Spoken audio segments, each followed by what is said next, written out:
Good morning, good afternoon, good evening, and good night. My name is Savannah Playford, the Director of Youth Ministry at Dixon United Methodist Church. Whenever you are watching this, welcome to today's daily devotion. Today I want to share with you John 21:15 through 19 that says this. When they finished eating, Jesus asked Simon Peter, "Simon, son of John, do you love me more than these?" Simon replied, "Yes, Lord, you know I love you." Jesus said to him, "Feed my lambs."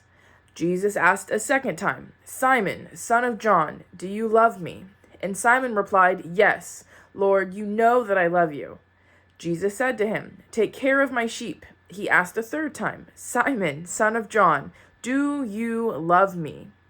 Peter was sad that Jesus asked him a third time. "Do you love me?" he replied. "Lord, you know everything. You know I love you." Jesus said to him, "Feed my sheep. I assure you that when you were younger, you tied your own belt and walked around wherever you wanted. When you grow old, you will stretch out your hands, and another will tie your belt and lead you where you do not want to go."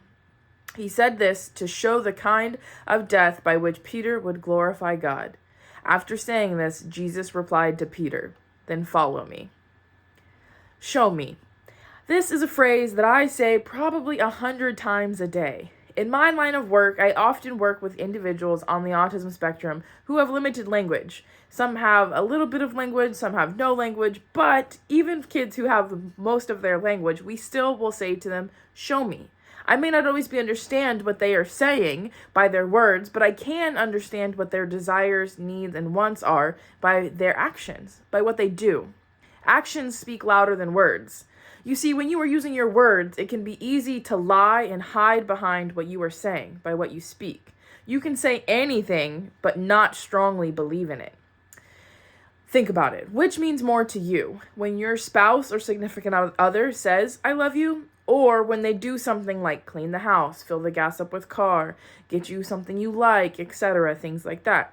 And which means more? When people say, "Hey, let's hang out sometime," or when people actually make the time, show up, and spend time with you. People's actions show their true intent and attitude. And that's exactly what Jesus is saying in these verses. Your actions speak louder than your words. He is saying, if you love me, then show it by, do you love me? Yes? Okay, then show it by. And even a third time, do you love me? Yes? Then show it by. And these verses, he is saying, feed my lambs, feed my sheep, find my sheep. Which may be kind of weird that Jesus is thinking about his farm at a time like this, right? But that's not actually what he's talking about.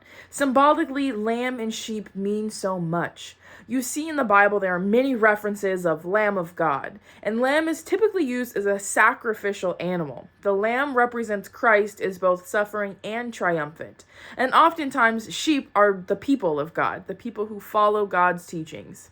And in these verses, Jesus is telling Peter, "Show me that you love me." And that's exactly what we do during Lent. We deny ourselves of something, we sacrifice something, and we give something up to show God that we are putting him first. So we give something up, and then we should be adding something back into our faith for God and for our own faith journey. Ask yourself, how can I show God my true intentions during this Lenten season?